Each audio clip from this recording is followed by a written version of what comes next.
You seriously think this is a good idea? Lieutenant Vkr'lak clicked his mandibles in the Galactic Imperial equivalent of an eye roll. Detaining a human female because she was looking suspicious near our embassy? Commander Grelsk adjusted his ceremonial sash, the golden threads catching the artificial light of their detention processing center. The security protocols are quite clear, Lieutenant. Any non-registered alien behaving anomalously within a 3-kilometer radius of an Imperial diplomatic facility must be detained and questioned. Yeah, but it's a human. Vkr'lak's antennae drooped with exasperation. Have you been paying attention to literally anything in the past standard cycle? These primates are unpredictable. Unpredictable? Grelsk scoffed, his scales shifting to a confident azure. They're barely space-capable. They've had FTL for what, 15 of their solar rotations? They're diplomatic newcomers who should be grateful we even established an embassy on their mudball. The detention cell door slid open with a soft pneumatic hiss, revealing a human female sitting calmly on the single bench. Her dark hair was pulled back in a tight knot, and her eyes, an unsettling shade of green that reminded Vkr'lak of the toxic swamps of Zelleran 4, surveyed them with unnerving steadiness. "Good afternoon, gentlemen," she said, her voice carrying none of the fear or anxiety typical of most species when detained by Imperial forces. "I believe there's been a misunderstanding." Grelsk puffed up his chest sacs, a display of dominance that would have sent any properly socialized being into submissive posturing. "Citizen of Earth, you have been detained under Imperial Security Code 47B for suspicious activity near a designated diplomatic zone. You will answer our questions truthfully and completely." The human's lips curled slightly upward. Vkr'lak recognized it as a smile, though his cultural sensitivity training had emphasized that human smiles could indicate anything from pleasure to murderous intent. This particular smile made his exoskeleton itch. "My name is Jessica Reynolds," she said, standing up with a fluid grace that seemed at odds with human physiology. "And while I'm happy to answer your questions, I should inform you that my husband will be expecting me home for dinner in approximately 2 hours. Your domestic arrangements are irrelevant," Grelsk declared, tapping information into his datapad. "What were you doing outside the Imperial Embassy at 14:22 local time?"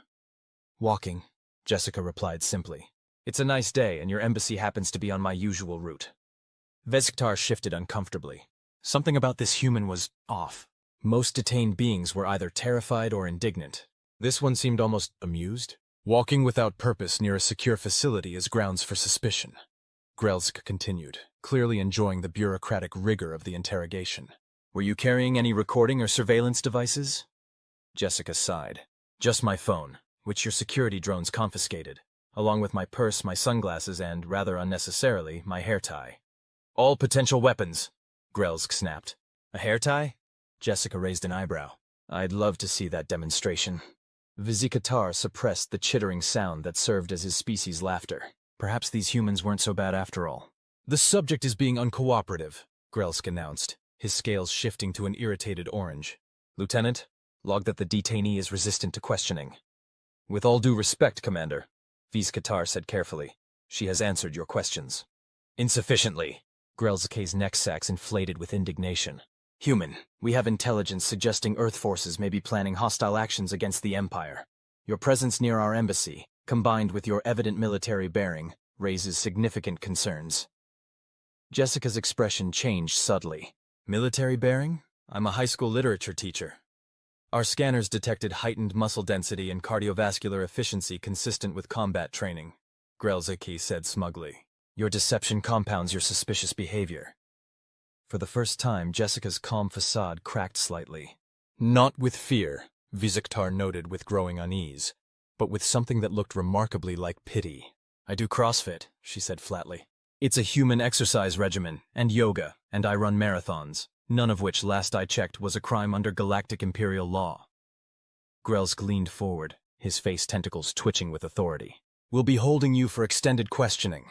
The standard detention period is 7 local days, during which—" "That won't work for me," Jessica interrupted, her voice now cool and precise. "As I mentioned, my husband is expecting me for dinner. We're having his parents over, and I promised to make lasagna." Vkr'lak felt his exoskeleton constrict with sudden dread. There was something in her tone that triggered his survival instincts, the same instincts that had kept him alive during the Regellian border skirmishes.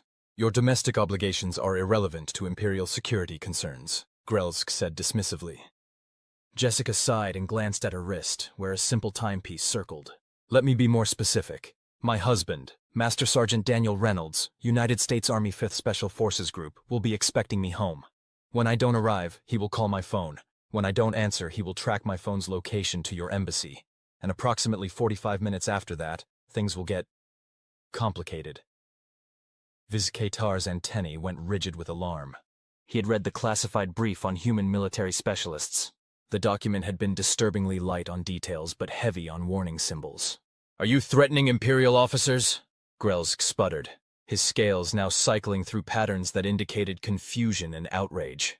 Not at all, Jessica said pleasantly. I'm simply informing you of the most probable sequence of events based on established precedent. My husband is very protective, and your detention facility's security systems are, frankly, outdated by about 300 years by Imperial standards. I noticed at least 7 exploitable vulnerabilities just on my way to this cell. Preposterous! Vkr'lak exclaimed. Our security is impenetrable. Jessica shrugged. You're still using Thraxian encryption protocols on your main gate. The Thraxians sold those algorithms to everyone after the mid-rim taxation dispute. And your biometric scanners can't even differentiate between individual humans, can they? Vkr'lak felt his hemolymph run cold. She was right. The budget cuts had forced them to install outdated security systems, and the scanner issue was a known defect they'd been promised would be fixed next fiscal cycle for the past 3 cycles. Commander, Vkr'lak said quietly. Perhaps we should— Silence, Lieutenant! Grelsk snapped. This is clearly an attempt at psychological manipulation. The human is bluffing. Jessica leaned back against the wall, looking completely relaxed. Did you know that human special forces operators are trained to function on minimal sleep for weeks? My husband once tracked a high-value target through the Hindu Kush Mountains for 11 days straight, on foot, in winter, with a broken rib. I fail to see the relevance, Grelsk said, though Vkr'lak noticed his commander's scales had shifted to a more anxious pattern. The relevance, Jessica continued conversationally, is that your embassy is located in Colorado Springs, which my husband knows like the back of his hand. He trained there for 6 years. The topography, weather patterns, guard rotations, he's got it all memorized. Vkr'lak had studied enough human idioms to understand the general meaning of the back of his hand, and it did nothing to ease the growing knot of anxiety in his thoracic cavity. Furthermore, Jessica added, glancing at her watch again, my husband isn't just any sniper.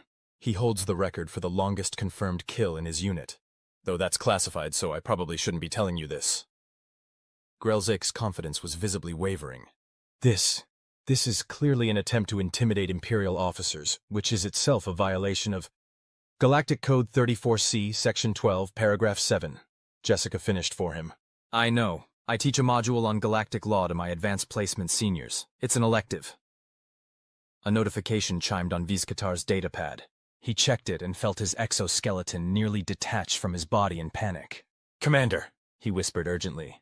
Central Command just issued a code yellow for this region. There's been unusual activity detected at the human military base 30 kilometers from here. Coincidence, Grelsk declared, though his voice had risen an octave. Oh, Jessica said, looking at her watch once more. That's probably just shift change. Unless— What time is it exactly? Vkr'lak checked his chronometer. 16:32 local time. Jessica nodded thoughtfully. Ah, then that would be Daniel checking my location. I have a tracker in my phone. You know, basic human security measures. It's probably pinging as being inside your embassy now. Absurd, Grelsk muttered, though with noticeably less conviction.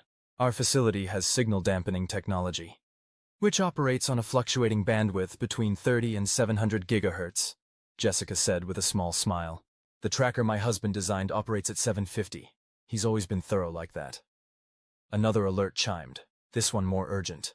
Vkr'lak checked his datapad and felt his legs nearly give out. Commander, he hissed. 3 human military vehicles just turned onto the road leading to our embassy. Grelski's scales went pale. That could be a routine patrol. Could be, Jessica agreed amiably. Except that Daniel's unit doesn't do routine patrols. They're a direct action team, very specialized. The detention cell suddenly felt much smaller to Vkr'lak.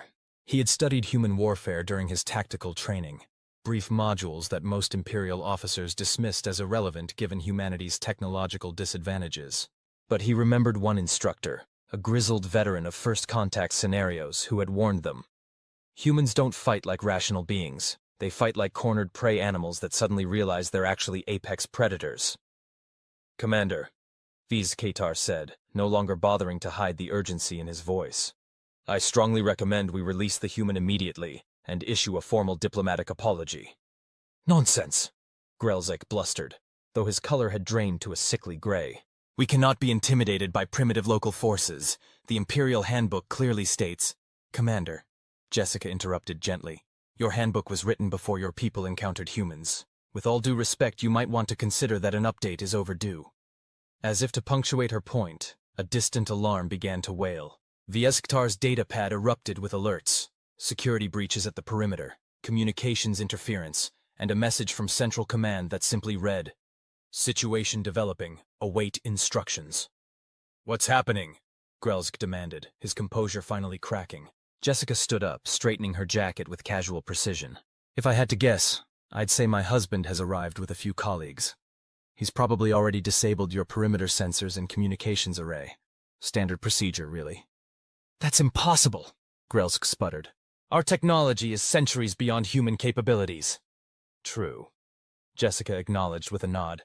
But Daniel doesn't need to understand how your technology works to know where to place the charges. He just needs to know where it is. And after your diplomatic delegation hosted that reception last month, he made quite a few notes about your security setup. He's detail-oriented like that. The overhead lights flickered, then stabilized. Vkr'lak's datapad went dark, then rebooted with emergency protocols. Commander, Vkr'lak said, his voice now steady with the calm of absolute certainty. We need to release her immediately.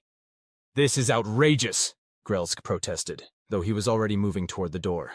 This is an act of war against the Empire. No, Jessica corrected him, her voice still remarkably pleasant. This is my husband coming to pick me up for dinner.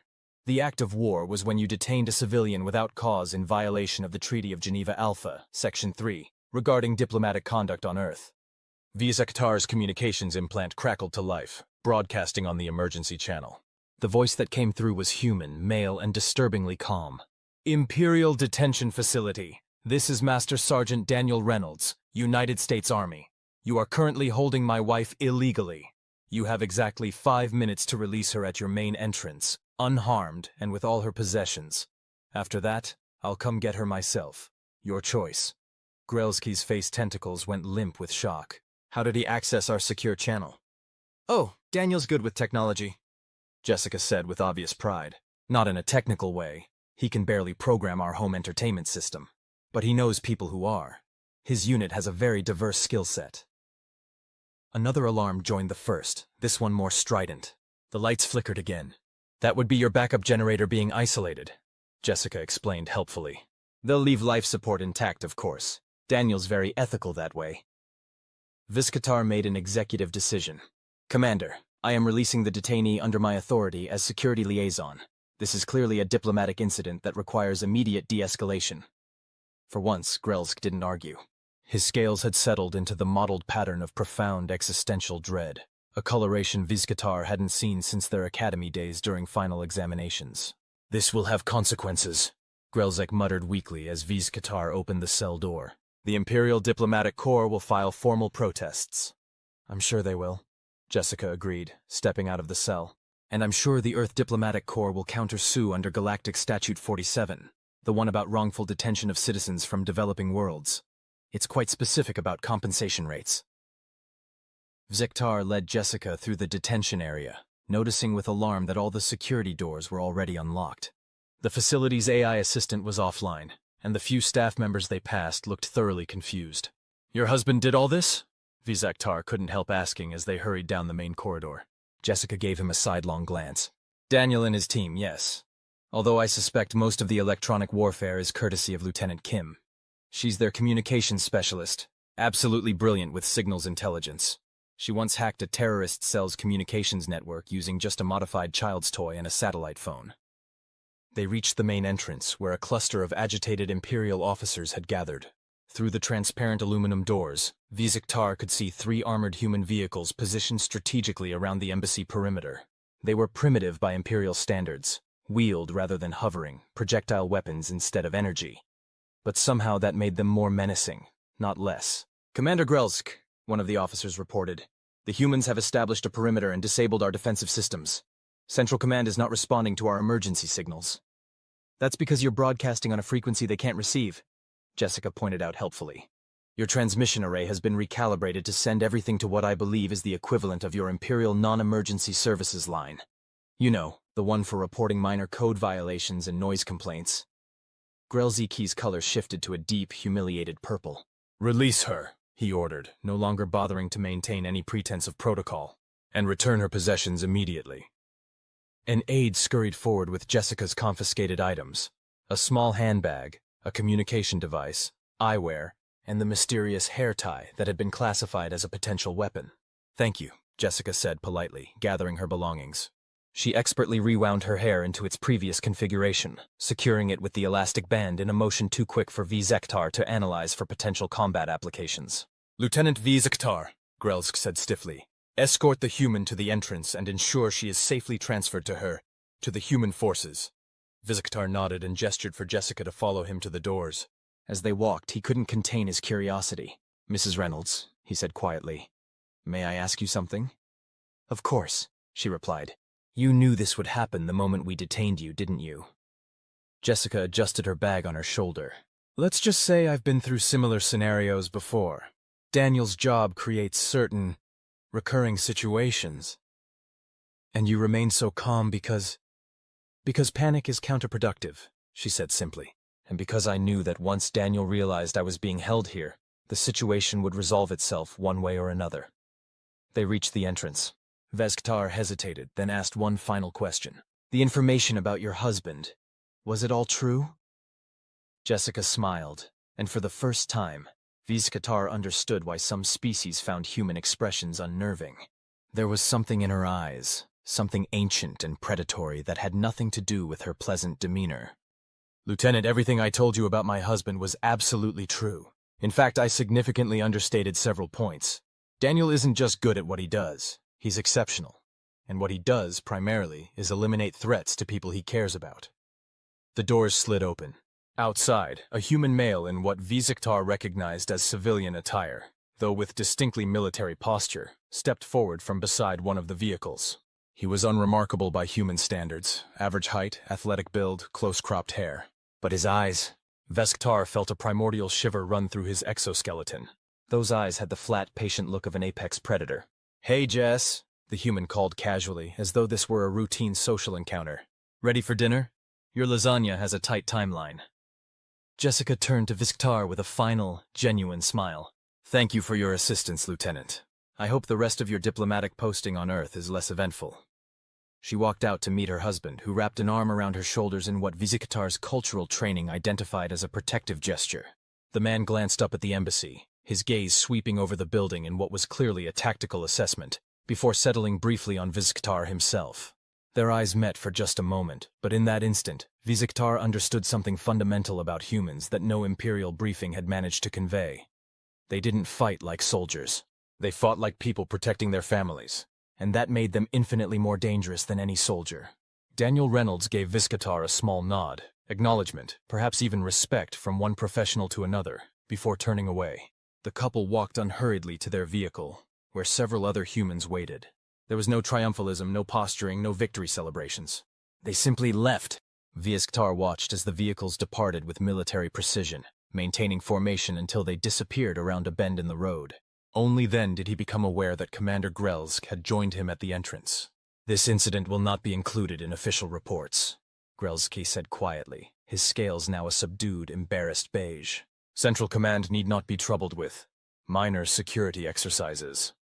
"Understood, Commander," Vkr'lak replied, keeping his tone neutral despite the surge of vindication he felt. "Perhaps this would be an appropriate time to review our detention protocols regarding local species." Grelski's neck sacs deflated in resignation. "Your recommendation is noted, Lieutenant. Begin drafting revisions immediately." "And, Commander?" Vkr'lak added carefully. "I believe we should also request that comprehensive briefing on human military capabilities that Central has been promising." "Yes?" Grelsk agreed, a new note of respect, or was it fear, in his voice. "I believe that would be prudent." As they turned back into the embassy, alarms still blaring around them, and staff rushing to restore systems. Vkr'lak couldn't help but think about Jessica Reynolds, literature teacher and marathon runner, and her husband, the unremarkable-looking human who had effectively neutralized an Imperial diplomatic compound without firing a single shot. The Empire had encountered thousands of species across the galaxy, warrior races with natural armor and built-in weapons, hive minds that could coordinate attacks with perfect synchronicity, beings that could manipulate energy fields or phase through solid matter. None of them had inspired the visceral unease that Vkr'lak now felt thinking about these humans. Perhaps, he reflected as he began composing his security protocol revisions, the Empire's dismissive attitude toward Earth had been somewhat premature.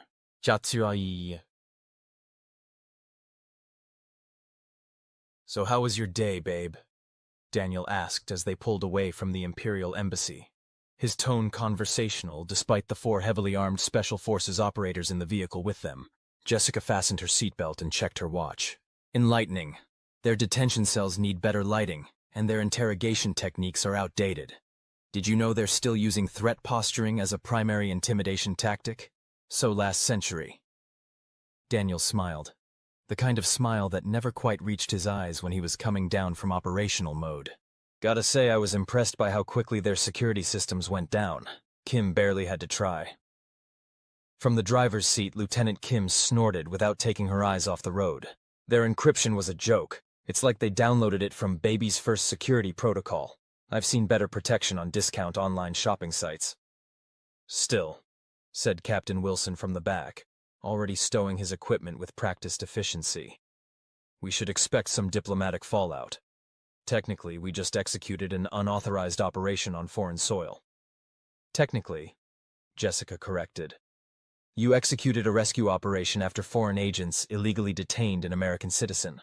I'm sure the State Department will enjoy parsing the semantics. They live for this stuff.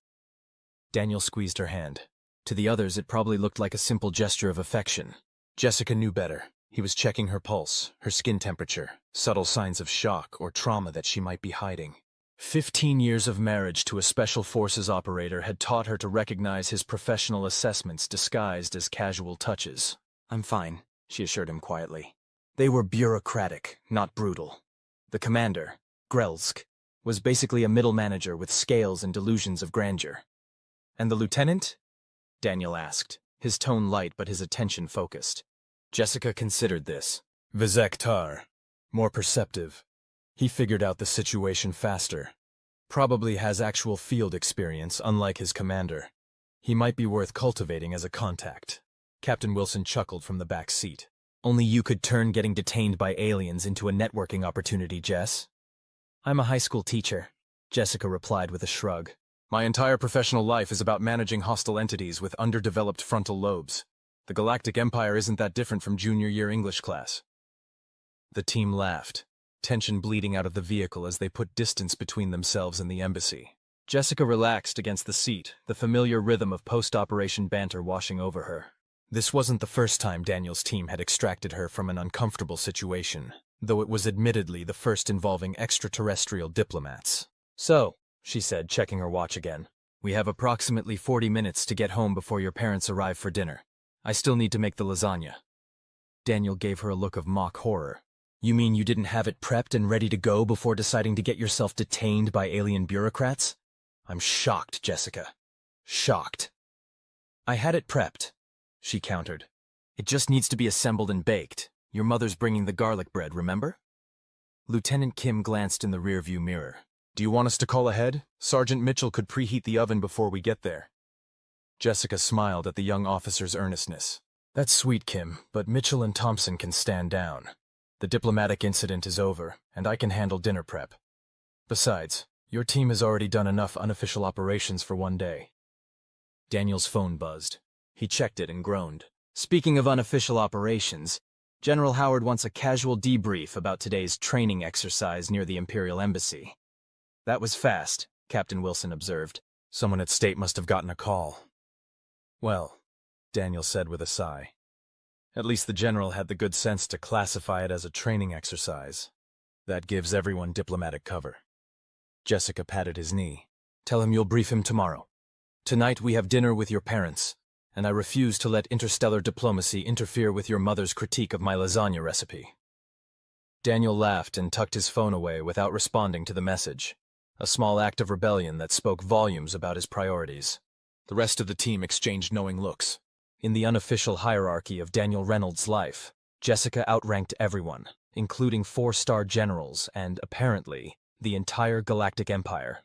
The convoy turned onto their residential street, the armored vehicles looking comically out of place among the suburban homes and manicured lawns. Neighbors waved casually as they passed, most of them military families themselves, accustomed to the occasional unusual activity that came with living in a community populated largely by Special Forces personnel and their families. As they pulled into the driveway, Jessica caught sight of Lieutenant Vizcatar's face in her memory, the moment when understanding had dawned in his alien features. It was the same expression she'd seen countless times on the faces of those who underestimated humans in general, and her husband in particular. "You know," she said as Daniel helped her out of the vehicle, "I think the Empire just learned something important about Earth." "What's that?" Daniel asked, already scanning the perimeter of their property out of habit. Jessica smiled, watching as his team efficiently dispersed, returning to their regular duties as though they hadn't just faced down an interstellar diplomatic crisis. "That we might be technologically outmatched, but we're very, very good at improvising, and that some things are universal, regardless of species." "Like what?" Daniel asked, guiding her toward their front door with a hand at the small of her back. "Like the fact that you never, ever mess with someone's spouse," Jessica said, stretching up to kiss his cheek. "No matter how many light years you've traveled, or how advanced your technology might be, some mistakes are just universal." Daniel's laugh, his real laugh, not the controlled one he used in professional settings, echoed across their front yard. "I'll drink to that. Now let's get that lasagna in the oven before my mother arrives and the real diplomatic incident begins." As they entered their home, ordinary, human, blissfully free of Imperial detention cells, Jessica couldn't help but wonder what Lieutenant Vizcatar was reporting to his superiors right now. Something, she suspected, about reassessing the Empire's understanding of this unremarkable planet called Earth, and its surprisingly resourceful inhabitants. Some lessons, it seemed, had to be learned the hard way, even for ancient galactic civilizations. Murder. 3 days later, a small package arrived at the Reynolds household. There was no return address, no postmark, just a simple card with the Imperial diplomatic seal and 2 words: "Our apologies." Inside was a hair tie. Not Jessica's confiscated one, but something altogether different. It shimmered with an iridescence that shifted colors as it moved, clearly manufactured using technology far beyond Earth's capabilities. Daniel examined it carefully, running it through several discreet security checks before declaring it safe.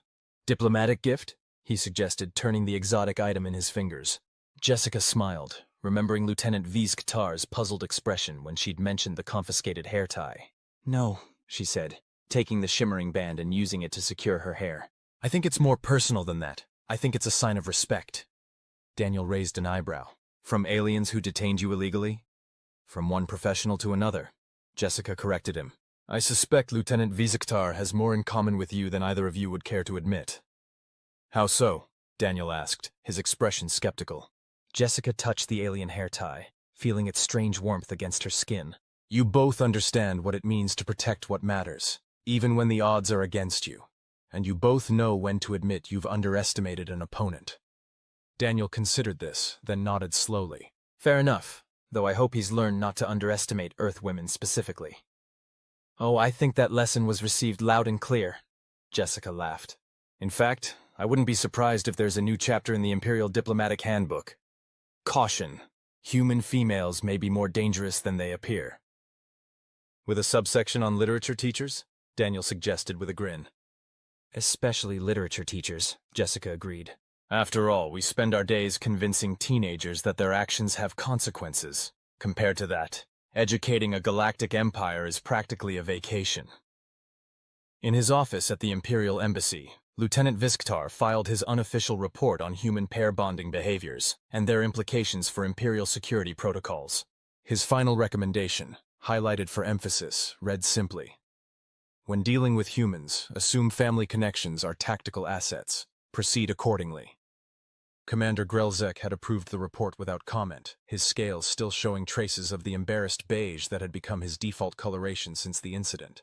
Vkr'lak powered down his terminal and gazed out at the Earth's sunset, wondering if Jessica Reynolds had received his unofficial peace offering yet. The hair restraint, manufactured with Imperial nanotechnology, was technically a violation of the technology-sharing protocols. But then, as Jessica herself might say, some rules were made to be broken, especially in the name of interspecies diplomacy. Besides, he reasoned, if humans could learn to navigate the complexities of the galaxy with nothing but determination and an unnerving talent for improvisation, perhaps the Empire could learn something from them in return. Starting with a healthy respect for literature teachers with marathon runner physiques and special forces husbands. It seemed like a fair exchange. The end. What the flark is that?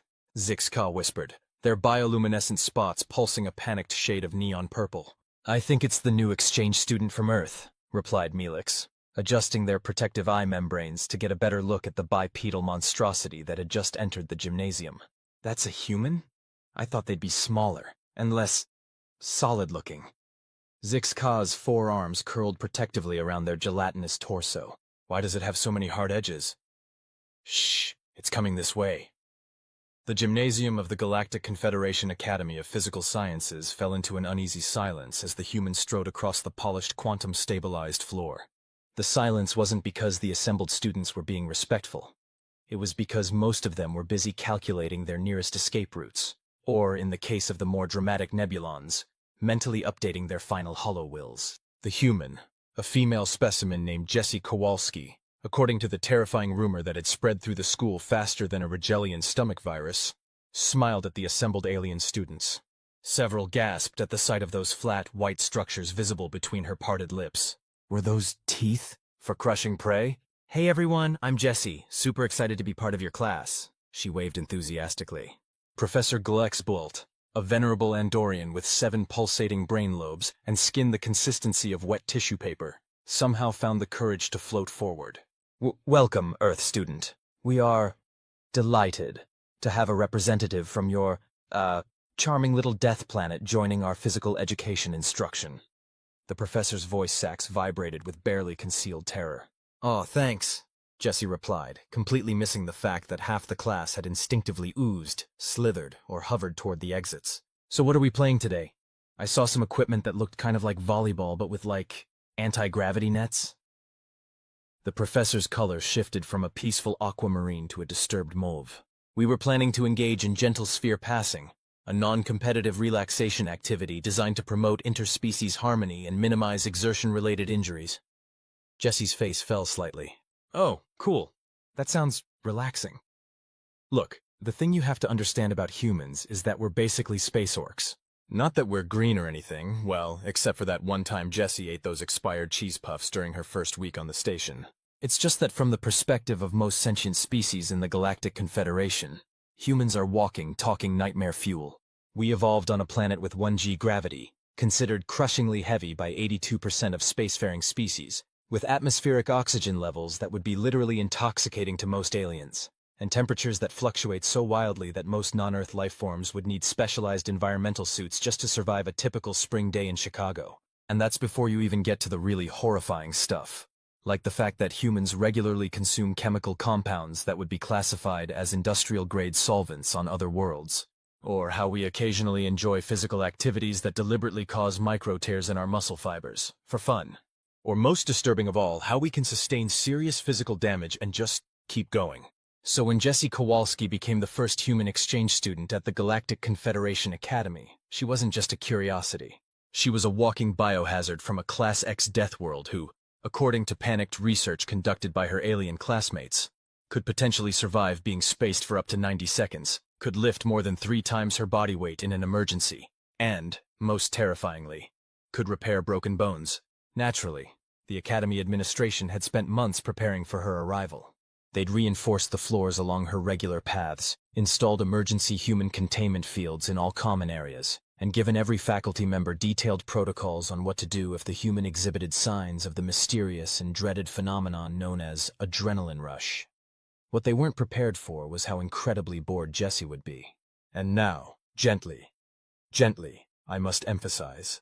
Pass the harmony sphere to a classmate of your choosing, remembering to respect their personal space bubble and cultural taboos regarding directional movements. Jessie sighed as she delicately tapped the iridescent, pillow-soft harmony sphere toward a trembling Zarlaxian who had 8 eye stalks and a body like a sentient cloud of gas.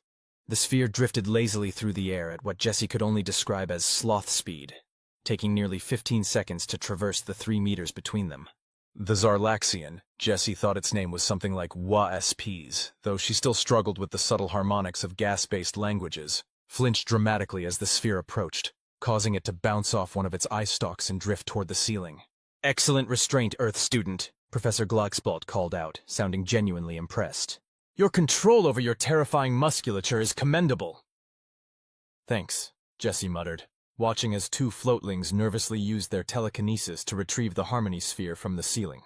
This was her 3rd week at the academy, and physical education had so far consisted of 1. Mindful standing practice, which was literally just standing still while focusing on one's breathing for 45 minutes. 2. Cooperative balance enhancement, which involved pairs of students holding a lightweight rod between them and trying not to drop it. 3. And now, gentle sphere passing, which made the games they played at her 6-year-old cousin's birthday party look like extreme sports. Jessie had come to the academy excited to learn about alien culture and biology, but also hoping to join some kind of sports team.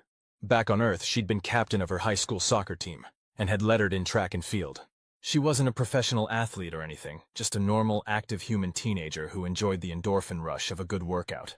But the academy didn't seem to have any activities that would qualify as actual exercise by human standards. Even the advanced physical expression clubs, which she'd been explicitly warned were potentially dangerous, and only for the most physically resilient species, seemed to consist mainly of slightly faster walking and occasional jumping. "Professor," Jessie called out during a break when everyone was taking time to recenter their energy fields, essentially sitting or hovering quietly. "I was wondering if there are any, more active sports I could try. Maybe something with running?" The entire gymnasium went so quiet you could have heard a Mimblonian silk feather drop. Professor Glaxbilt's body actually lost structural integrity for a moment, partially melting into a puddle before reforming. "Running?" the professor repeated, as if Jessie had suggested setting the building on fire. "As in, locomoting at speed, voluntarily?"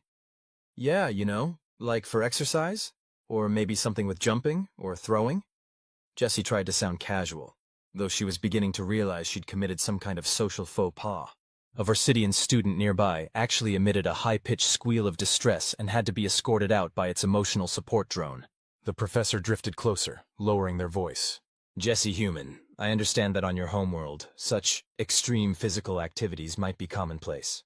But here at the Academy, we prioritize the safety and emotional well-being of all students.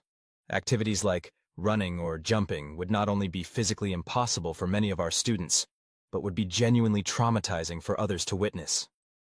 "Oh," Jessie said, feeling her face heat up with embarrassment. "I'm sorry, I didn't realize." "No need to apologize. Cultural differences are to be celebrated." The professor's color shifted to a conciliatory pink. "Perhaps you might find an outlet for your unique physiological needs in one of our simulation chambers. We could program a private session that would allow you to engage in these running and jumping activities without alarming your classmates." Jessie nodded, trying not to show her disappointment. "That sounds great, thanks." As she turned back to rejoin the class, she noticed that everyone had moved at least 2 meters farther away from her position, and several of the more anxiety-prone species had deployed personal shield generators. It was going to be a long semester. Word of Jessie's desire to engage in extreme physical activities spread through the academy like wildfire, confirming the worst fears of those who had opposed allowing a Deathworlder to attend in the first place. "I heard she wants to purposely elevate her heart rate," whispered Trilza, a crystalline being from the methane lakes of Proxima Centauri 6 during advanced xenobiology, like make her circulatory organ pump faster on purpose.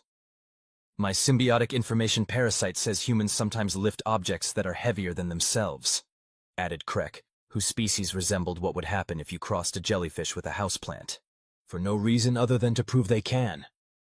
"Well, my progenitor's genetic memory fragment claims humans regularly immerse themselves in dihydrogen monoxide, voluntarily," countered Zixka, who had taken to carrying emergency desiccant packets ever since learning this disturbing fact. Melix, who had developed a cautious fascination with humanity since Jesse's arrival, attempted to defend her. Maybe it's just their way of maintaining homeostasis? Different physiologies have different requirements. Or maybe, interrupted Vlekthor, an argumentative arthropoid whose carapace was constantly shifting through patterns of academic superiority. Deathworlders are fundamentally incompatible with civilized society. Their biology necessitates violence and struggle. It's simple evolutionary determinism. Jessie, walking into the classroom just in time to hear this last comment, felt a surge of what her alien classmates would have identified as the dreaded adrenaline rush. But instead of going on a rampage, as the Academy's emergency protocols seemed to assume she might, she simply took a deep breath and slid into her reinforced seat, which creaked ominously under her relatively dense human frame. Actually, she said, addressing Vlekthor directly, humans evolved as persistence hunters. We're not particularly strong or fast compared to Earth's apex predators, but we can outlast almost anything in endurance situations. It's not about violence. It's about determination. The class stared at her in a mixture of fascination and horror.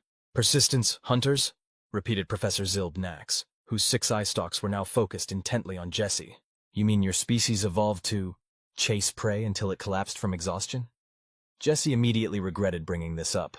Well, yes, but that was tens of thousands of years ago. Now we just do marathons and stuff. Marathons? Squeaked a gelatinous student near the back. It's a race where you run about 42 kilometers, Jessie explained, then hastily added. But it's totally optional. Most humans never do one. 3 students promptly fainted. Professor Zilbnax had to deploy emergency aromatherapy diffusers to calm the class down. That afternoon, Jessie's personal communication device pinged with a message from Dean Vkr'lak, requesting her presence in the administrative quadrant immediately. As she made her way through the curved, unnecessarily wide corridors, designed, she now realized, to ensure that no species ever had to come within 2 meters of another if they didn't want to, she wondered if she was about to be expelled for traumatizing her xenobiology class. The Dean, a being who resembled an elegant collection of floating geometric shapes connected by strands of pure light, was waiting in a specially reinforced conference room, along with Professor Glex Bilt and another faculty member Jessie hadn't met before. Ah, Jessie Human, thank you for joining us, the Dean said, their voice a pleasant harmonic that seemed to come from everywhere and nowhere at once. Please, have a seat. They indicated a chair that looked like it had been salvaged from a military bunker. Jessie sat down cautiously. Am I in trouble? Trouble? Oh my, no. The Dean's shapes rearranged themselves into what Jessie had learned was their equivalent of a reassuring smile. Quite the contrary. We've been discussing your unique situation, and we believe we may have found a solution to your need for more vigorous physical activity. Really? Jessie perked up immediately. Indeed. Allow me to introduce Professor Kzetk, our xenoathletics consultant. The third being in the room, who until now had been perfectly still, suddenly unfolded into a towering insectoid form nearly 3 meters tall. Unlike most of the faculty, who treated Jessie like she might spontaneously combust at any moment, Professor Kzetk leaned directly over her and extended a wickedly sharp foreleg. Greetings, human. I have studied your species' athletic capabilities with great interest.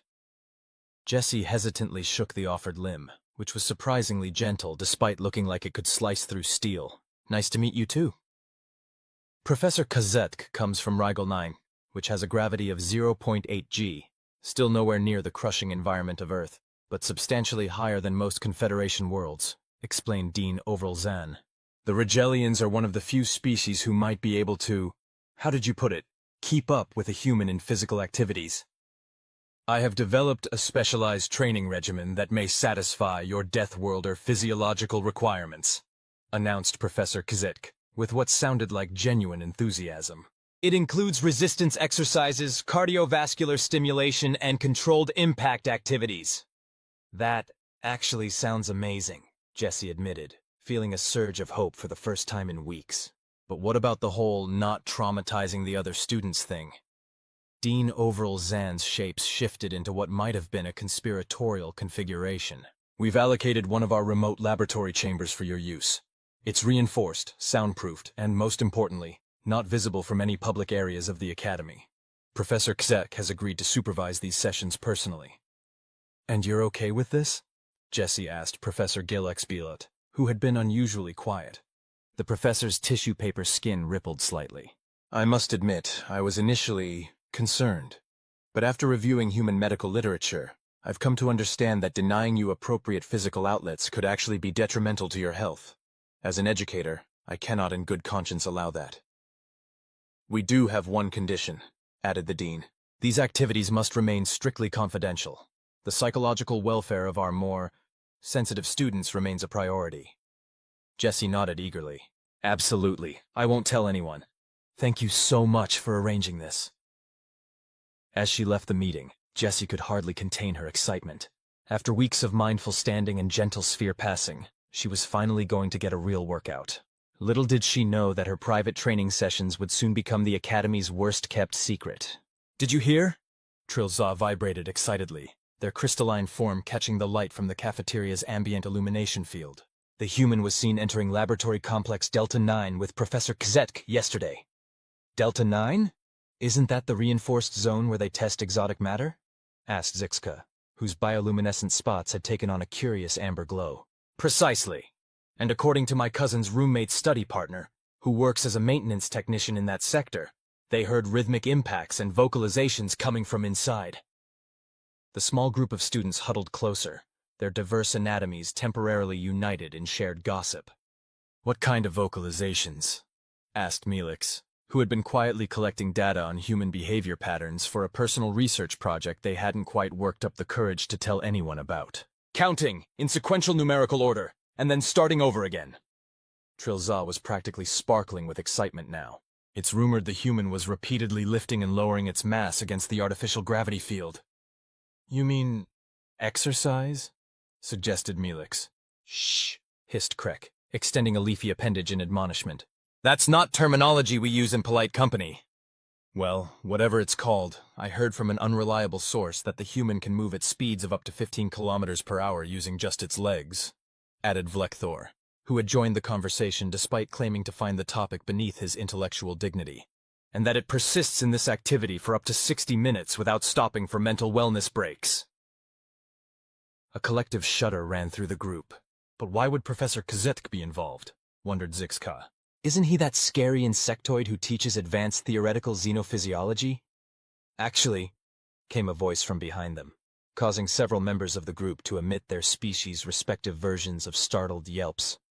Professor Kzetk was a championship exo-athlete on Rigel 9 before pursuing an academic career. They turned to find Jessie standing there with her lunch tray, looking slightly sweaty and more energetic than they'd seen her in weeks. There was an awkward moment where no one knew quite what to say, having been caught gossiping about her. Mind if I join you guys? Jessie asked, seemingly oblivious to their discomfort. After a panicked exchange of glances, Melix was the first to recover. Of course. Please, sit. They gestured to an empty spot at their table, a spot that happened to be reinforced to accommodate human density. As Jessie sat down, the others noticed something different about her. She seemed more relaxed, content, less like she might suddenly snap and start engaging in extreme physical activities right in the middle of the cafeteria. So, ventured Trilza, curiosity overcoming caution. What exactly were you doing in Laboratory Complex Delta 9? Jessie paused in the middle of unwrapping her nutrient cube, specially formulated to meet human dietary requirements without alarming other students with the concept of chewing. I'm not really supposed to talk about it, she said carefully. This, of course, only intensified everyone's interest. Nothing spreads faster than information specifically labeled as restricted. We won't tell anyone, promised Zixka, whose species was physically incapable of keeping secrets, a fact they were apparently forgetting at the moment. Jessie looked around at their expectant faces. Well, faces being a loose term for the diverse sensory clusters focused in her direction. After weeks of being treated like a walking biohazard, it was nice to have her classmates actually interested in talking to her. Let's just say Professor Kzetk is helping me with some specialized physical education requirements for humans, she offered as a compromise. Is it true you can accelerate your body to 15 kilometers per hour? Blurted out Krek. Jessie nearly choked on her nutrient cube. What? No, that's way too slow. I used to run track back on Earth, and my best 100-meter time was around 13 seconds. She immediately regretted her candor as she watched the color drain from those classmates capable of color change. That's over 27 kilometers per hour. calculated Vkr'lak, his carapace patterns shifting to express mathematical astonishment. Only in short bursts, Jesse quickly added. For longer distances, humans slow down a lot. And how long is a longer distance by human standards? Asked Melix, who was openly taking notes now. Well, a standard marathon is 42.1 to 95 kilometers, but elite runners can— Enough! Interrupted Vkr'lak, his patterns now expressing both fascination and horror. Are you claiming that humans regularly traverse distances greater than the total surface area of some inhabited moons, using only their locomotion appendages for recreation? Put that way, it did sound a bit extreme.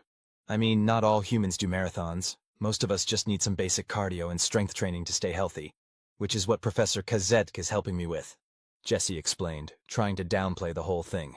Too late. By dinner time, the rumor mill had transformed Jesse's private training sessions into mythic feats of Deathworlder prowess. According to the latest versions circulating through the dormitory complexes, the human could 1. Lift objects 3 times her mass above her head. 2. Accelerate to speeds that would cause internal organ damage in most species. 3.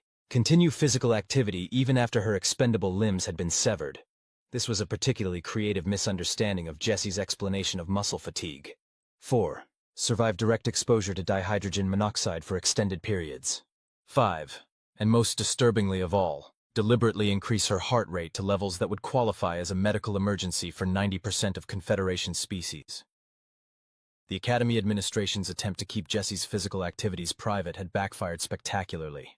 Now, instead of being feared and avoided, she found herself the subject of morbid fascination, the xenobiological equivalent of a gruesome traffic accident that no one could look away from. I don't understand. Dean Overalzan's geometric shapes arranged themselves in a pattern of administrative confusion. The entire purpose of the private training arrangement was to prevent disruption to the academic environment.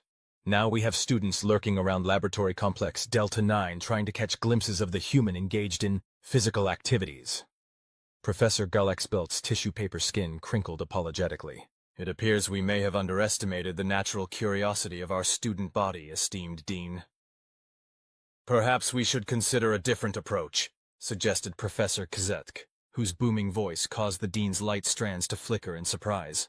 What kind of approach? Asked the Dean warily.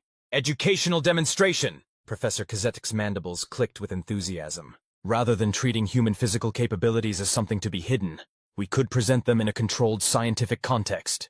The Dean's shapes rearranged themselves in a pattern indicating deep skepticism. You want to put the Deathworlder's abilities on display? Like some sort of performance? Not a performance, interjected Professor Glexbelet thoughtfully. A cultural exchange. After all, the purpose of our exchange program is to promote mutual understanding between different species. Perhaps we've been approaching this from the wrong angle. I've already discussed the possibility with Jessie Human, added Professor Kazedk.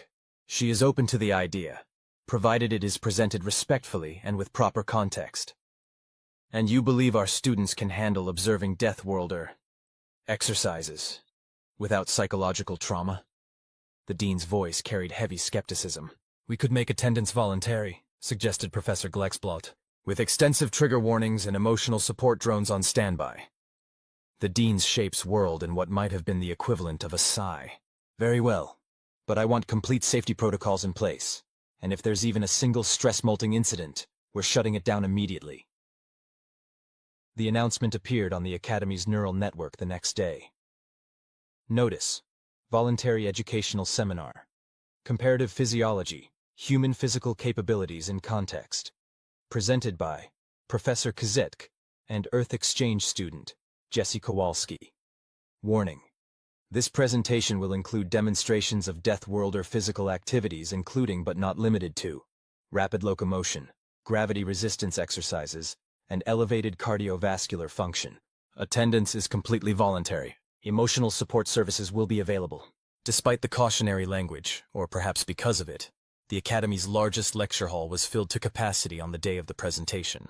Students from every year and faculty members from departments that had nothing to do with xenobiology crowded in, many equipped with personal shield generators and emergency calming pheromone dispensers.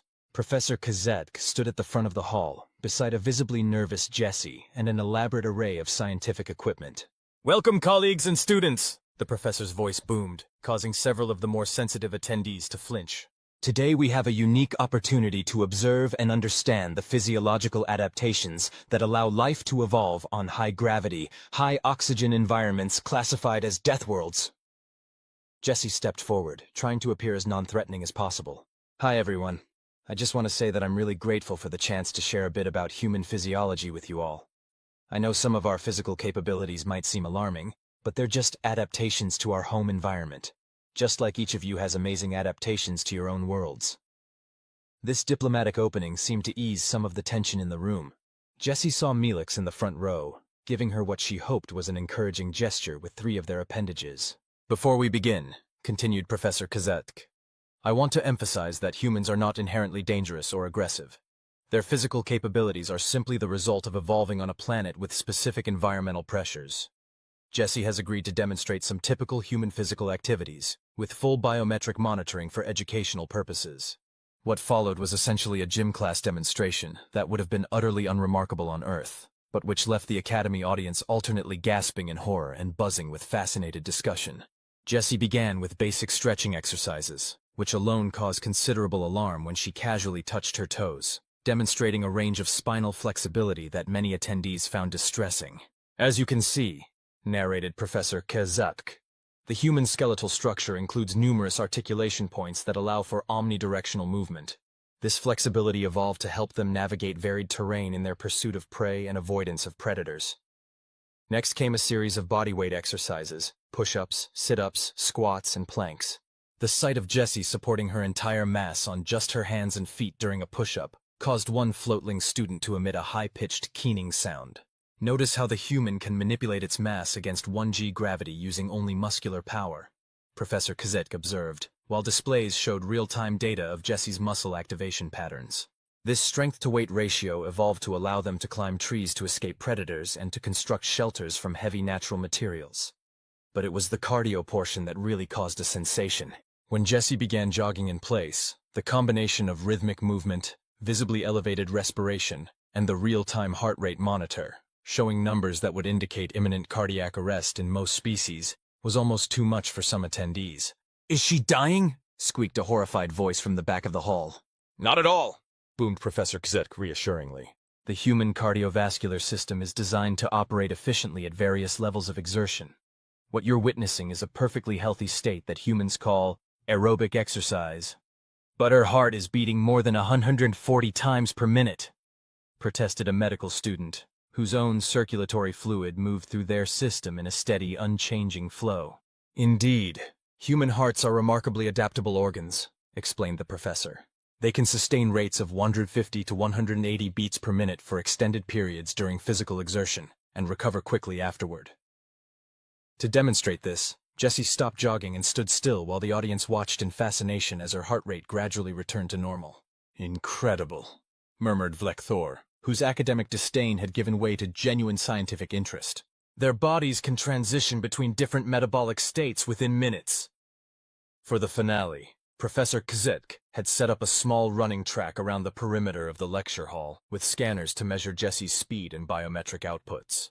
"With the Dean's permission and extensive safety precautions," announced the professor, "Jessie will now demonstrate a brief sprint, a short burst of maximum velocity human locomotion." Safety drones hovered at strategic intervals around the track. A transparent containment field had been erected between the track and the audience. Medical staff stood by with species-appropriate reparative technologies. Jessie couldn't help but smile at the excessive precautions for what was, to her, the equivalent of a quick dash across a parking lot. Still, she understood that for many of these beings, watching a Deathworlder run at full speed was genuinely concerning. "Ready when you are, Professor," she said, taking her position at the starting line. "Commencing human sprint demonstration in 3, 2, 1, begin!" Jessie took off, accelerating quickly to her top speed. The sound of her feet hitting the track, despite the shock-absorbing material specially installed for the demonstration, echoed through the suddenly silent hall. The displays showed her accelerating past 20 km/h, then 25 km/h, peaking just above 27 km/h before she slowed down at the end of the straightaway. The silence held for several seconds after she came to a stop, slightly out of breath but smiling. Then, to everyone's surprise, especially Jessie's, the hall erupted in what could only be described as alien applause. A cacophony of tentacle slaps, appendage clicks, bioluminescent flashes, and harmonic vibrations. Professor Kizitke's mandibles clicked rapidly in what Jesse had come to recognize as their equivalent of a pleased expression. As you can see, the human body is a remarkable adaptation to high-gravity conditions. What might seem alarming to us is simply normal physiology for them. As the applause died down, the professor opened the floor for questions. Appendages, eye stalks, and various sensory organs rose throughout the audience. "Is it true humans can regenerate severed limbs?" asked a nebulon near the front. Jesse laughed. "No, definitely not. You might be thinking of axolotls or starfish. We can heal from cuts and broken bones, but we can't regrow limbs." "How much mass can you lift?" asked another student. "An average human can probably deadlift their own body weight with a bit of training. Elite strongmen and strong women can lift much more, but I'm nowhere near that level," Jesse explained. "Do you really drink dihydrogen monoxide?" came a horrified query from the back. Jesse smiled. "Yes, water is essential for us. We're actually made of about 60% water." This elicited a wave of astonished murmurs. "One final question," said Professor Glucksbolt, who had been watching from the side.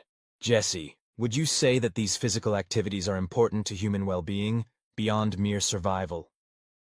Jesse considered this thoughtfully. "Absolutely. Physical activity isn't just about maintaining our bodies. It connects us to our evolutionary history. When we run or climb or swim, we're experiencing what it meant to be human long before we built cities or went to space. It's a kind of embodied memory of who we are and where we came from." As the seminar concluded and the audience began to disperse, many still discussing what they'd witnessed with a mixture of horror and fascination, Jesse was approached by a small group of students led by Melix. "That was educational," said Zixka, their bioluminescent spots pulsing with what might have been cautious admiration. "Terrifying but impressive," added Trilza, whose crystalline structure was vibrating at what Jesse had learned was their frequency for excitement. "I have recalculated my position on Deathworlders," announced Vlekthor, his carapace pattern shifting to what might have been academic humility. "Your species' adaptations are more sophisticated than I had presumed." "Thanks," Jesse said, genuinely touched by this acceptance. "That means a lot." "We were wondering," Melix ventured, "if some of us might observe your training sessions with Professor Kazetk. From a safe distance, of course. Purely for educational purposes." Jesse glanced at Professor Kazetk, who had joined their conversation. "I see no reason why not," the professor declared. "Comparative physiology is best understood through direct observation, with proper safety protocols, of course." "Really?" Jesse couldn't hide her surprise. "You guys want to watch me work out?" "We want to understand," said Melix simply. "Your world, your biology, your culture, it's all part of the Confederation now. And if we're going to coexist, we need to move past fear into comprehension." And so began what would eventually become